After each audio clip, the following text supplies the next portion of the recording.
WNST, Taos Denver Broncos. I'm going to swim a little outside the box here and bring in one of these sports business experts in the space out on Twitter.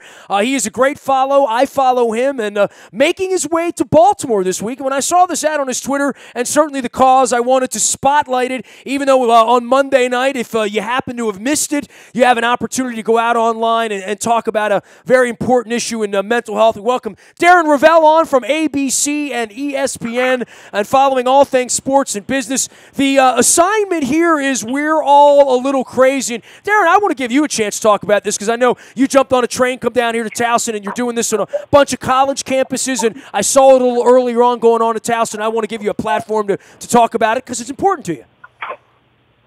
Yeah, I appreciate it, Nestor. Last year I looked at myself and said all I'm doing is enriching myself, and I haven't done anything for philanthropy or a charity. And I looked across the landscape and said, what could I do with my word, with my voice, just like I use journalism, to try to save people's lives. And I kind of made that a big task.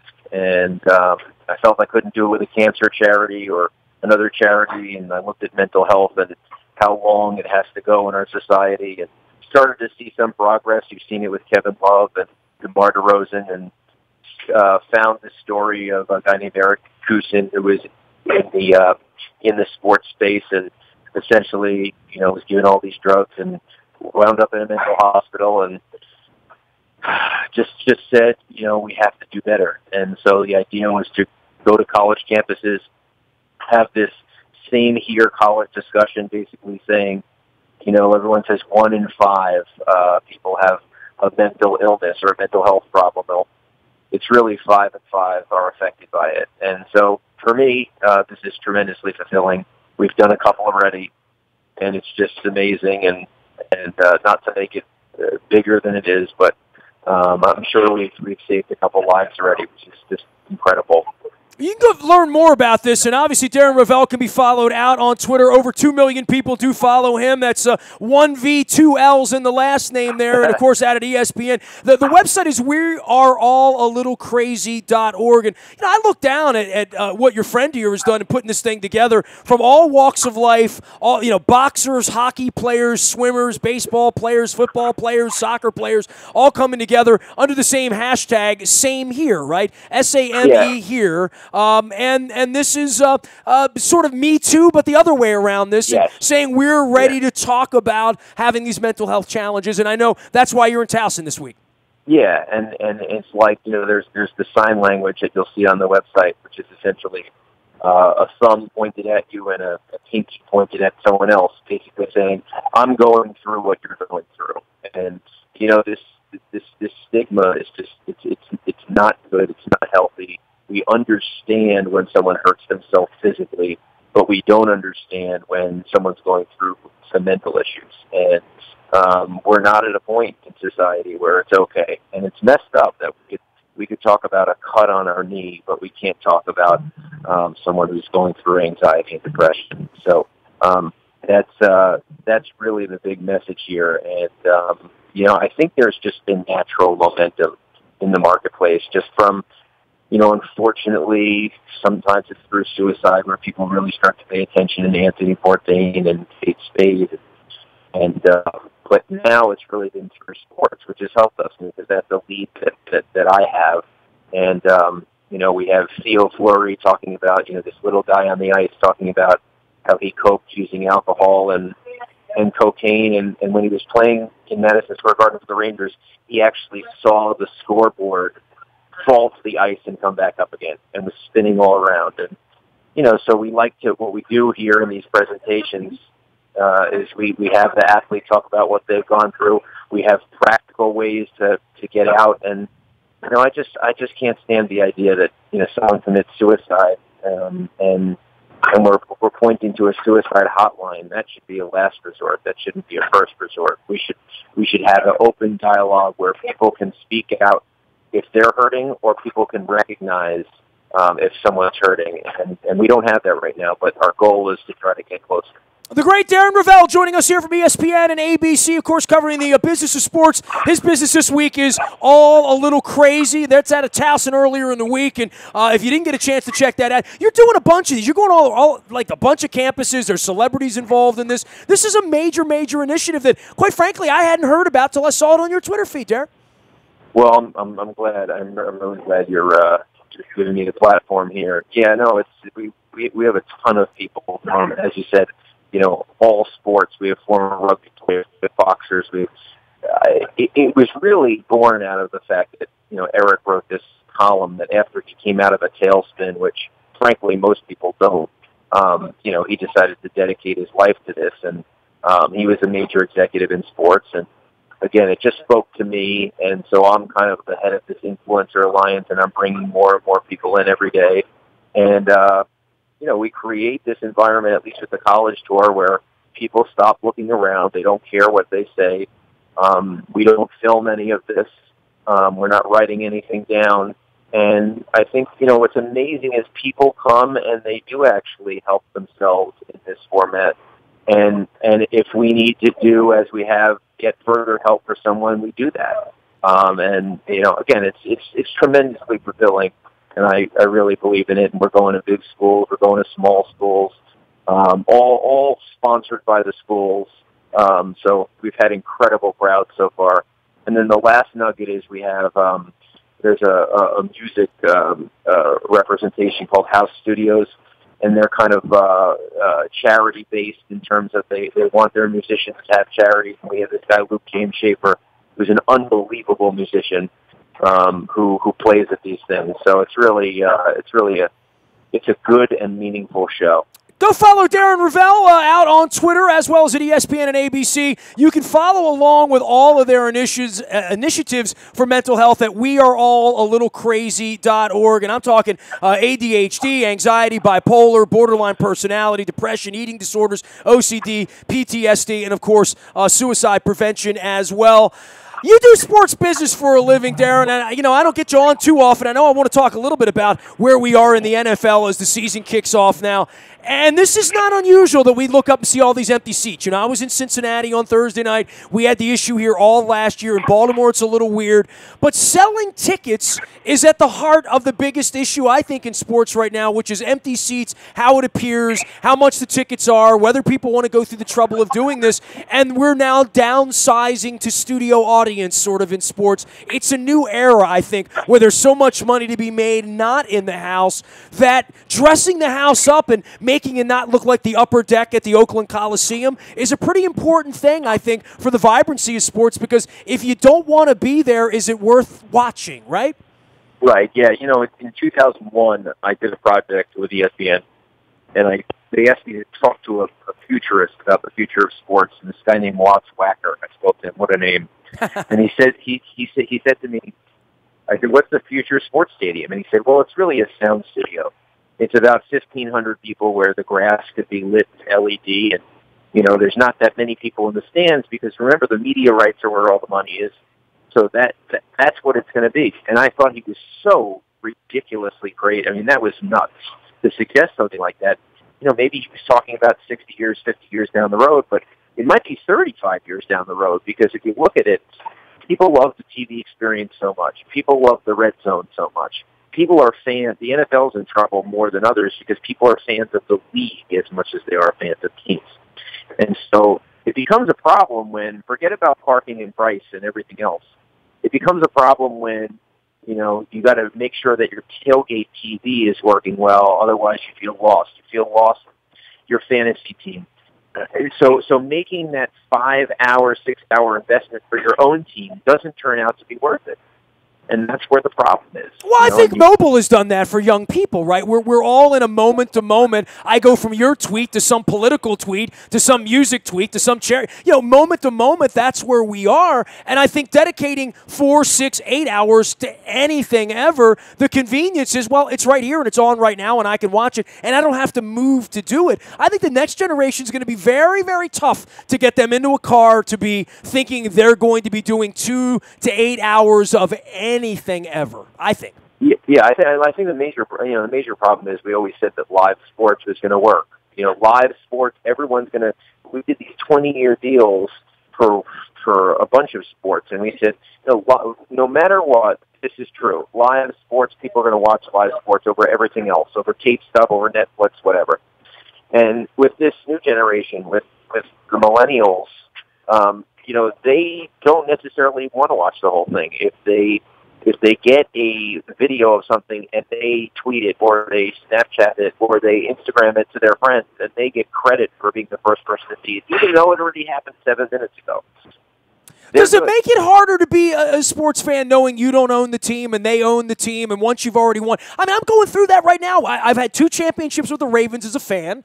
I skated the Stanley Cup in Las Vegas back in. I'm wondering, what's going to make me feel like that again as a 50-year-old, and what's the search of that, and what would the search be if I didn't love the Caps to begin with? I mean, a lot of younger people, to your point, they love the NFL. They love their fantasy team. They're not running around looking for that experience of kissing the ring. They don't need that the way maybe a guy like me that watched my football team leave in 1984 and had to beg to get one back. I'm just at a different age and a get off my lawn part where I don't know that I can appeal to a 20-year-old in the same way from a sports perspective, because they don't care about Boog Powell and Brooks Robinson, Darren. They don't care about Ray Lewis so much because he's gone now, Right. Yeah, no, it's obviously we seem like the old guys now. It's obviously a different era. And whatever they're going to like, they're going to like. I mean, I will tell you that, having great Wi-Fi is not the answer. giving them an escape while at the game is not the answer. Obviously, there's been teams that have, like the Dolphins, that have built, places, hey, you can watch TV while you're in the lower levels of the stadium. And so I'm not sure that's the answer, where you're saying, okay, you can come here, but we'll provide you all the escape, or one TV, one big TV will be on the red zone, so you can watch that, as the Jacksonville Jaguars did. It's just not good enough to say, come here, but we'll make it like home. I mean, it really is competing with the home environment, competing with what's on your phone. That's an issue. And let me give you one more thing to think about. Every year, the NFL gets more and more successfully boring. And the reason why it gets boring is because our minds are working faster and faster every year. And so we're multitasking. We're doing 4 things at the same time. Kids are born into doing a million things at the same time.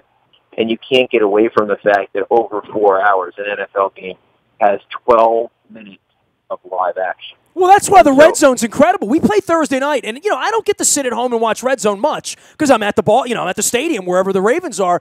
To sit at home, I was not even – it wasn't even in my mind to sit and watch Pittsburgh and Kansas City play. It just, just to watch one game. Why am I going to watch one game when I can have them all? I don't know who's watching the traditional games anymore, Darren. What's interesting is that the NFL claims, at least, that the stats don't bear out that more and more people are watching the red zone. I don't know how that's not true. I've asked for specific numbers. They've never provided it to me. But they claim that more and more people are not watching the red zone.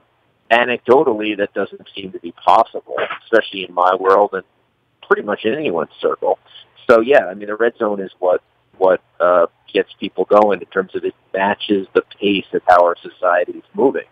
And again, the NFL is in a bad position here in a weird way because, again, you root for the league and the teams and everything that's happening around your team more than any other league. And so you're more willing to say, okay, well, my team's in the red zone.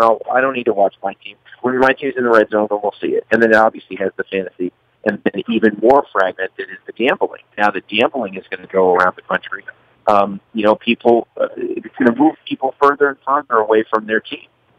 Darren Rovell is our guest. He's at ESPN and ABC. You can follow him, over 2 million do, out on Twitter at Darren Rovell. That's 2 R's and 2 L's at the end. He is coming through Baltimore on a mental health awareness campaign and a tour. It is called We Are All a Little Crazy. You can find them at weareallalittlecrazy.org. You can also find it off of any of Darren's stuff on Twitter as well. All of our WNST coverage brought to you by our friends at the Modell Lyric. Make sure you're checking out their website at modell-lyric.com. model-lyric.com. John Mellencamp announced this week, playing in February at the Model Lyric. Steely Dan for my 50th birthday, October 11th, as well as the band Kansas in November. Also brought to you by our friends at Charles Newsonoff and Sons. Since 1923, true love comes in all shapes and sizes, and there's something for everyone's budget at Charles Newsonoff and Sons. They also buy gold over there. See them at Parkville, right off Paring Parkway at 695, or find them at charlesnewsonoff.com. Let's grow old together. Darren, you mentioned the gambling thing. Boy, that's Pandora's box.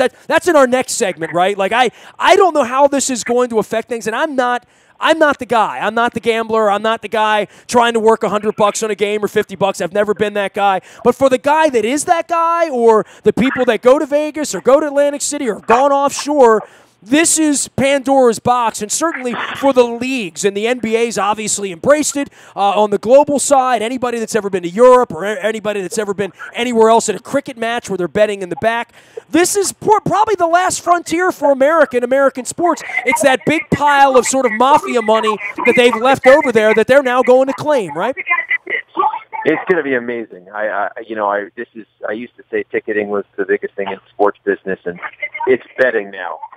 Betting is going to be so big, and it depends on how much these leagues are embracing it. Obviously, the NBA has, but let me ask you a question. I mean, there's still some things that are going on here. The NBA's official, not bookmaker, but they have an official gaming partnership with MGM.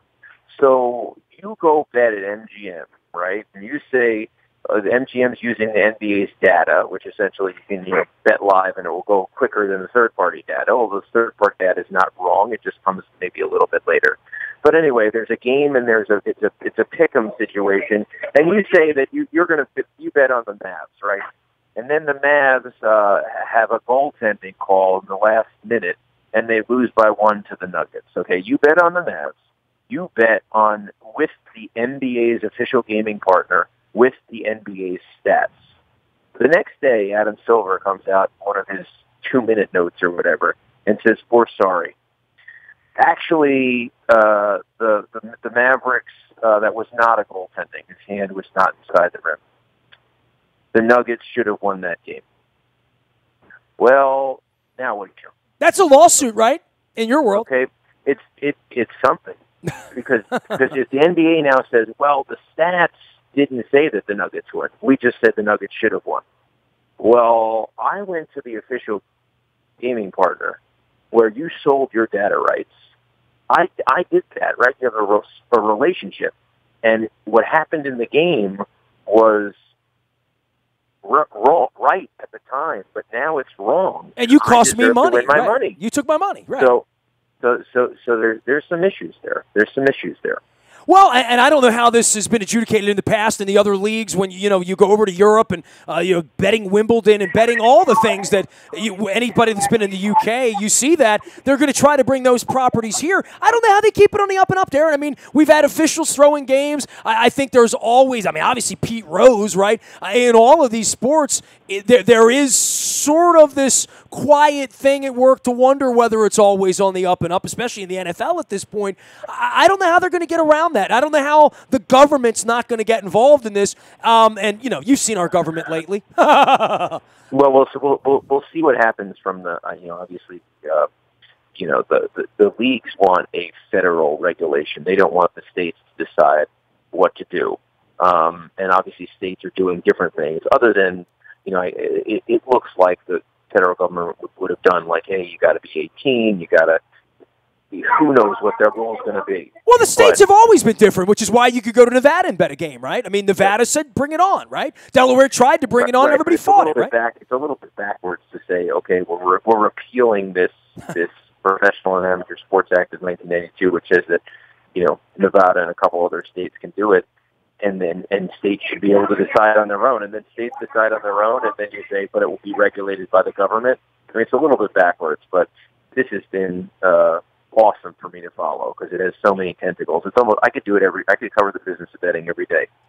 Darren Rovell does cover the business of sports every day, and I'm sure he'll be covering the business of betting every day moving forward. You can find him at Darren Rovell out on Twitter and, of course, at ESPN and ABC, and doing real good work on behalf of weareallalittle.crazy.org. When I saw that, I'm thinking, how did I not get that domain name? Darren, always a pleasure, man, and keep up the great work. You're a great follow and a good dude, and keep up the good work and traveling around to these young people and keeping them straight. We'll keep following you, okay? Well, thanks, Nestor, for the time and the platform. I appreciate it. You got it. You're one of the best. Darren Rovell, ESPN and ABC. Please give him a follow. 2 million due to stay up on all things the business of sports, which you guys know I'm a little crazy about the business of sports as well. Next time I have Darren on, we'll try to save Major League Baseball in Baltimore, but that's another story for another day. I'll let him get to Towson and do the good work he's doing. You can find me out in the buyatoyota.com audio vault 24 hours a day from anywhere in the world on your mobile device by downloading the TuneIn radio app. We do come in crystal clear from anywhere in the world. Our morning newspaper ships out digitally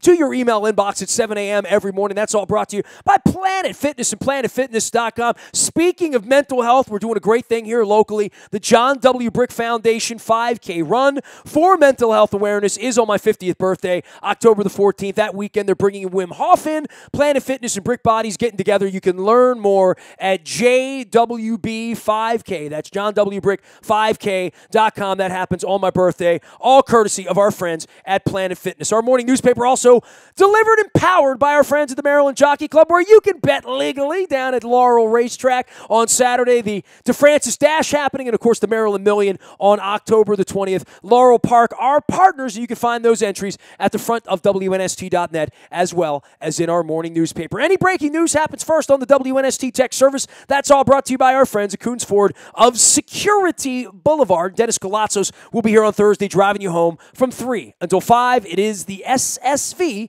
on WNST. You can find me Facebook, Twitter, LinkedIn, Snapchat, Instagram, streaming live on our Facebook, as well as our YouTube WNSTV channel. I am a very available individual. Throw me an email, nasty@WNST.net. Big fun with Alex Lewis at Michael's Cafe in Timonium on Tuesday night, swabbing for the Bone Marrow Registry and for There Goes My Hero. Come on out, give a spit, hear what Alex Lewis has to say on Tuesday night. All of that will be in our buyatoyota.com audio vault, as well as on YouTube Live and Facebook Live, streamed beginning at 8 p.m. I am Nestor. We are WNST.net, AM 1570, and WNST, Towson, Baltimore, and we never stop talking Baltimore sports.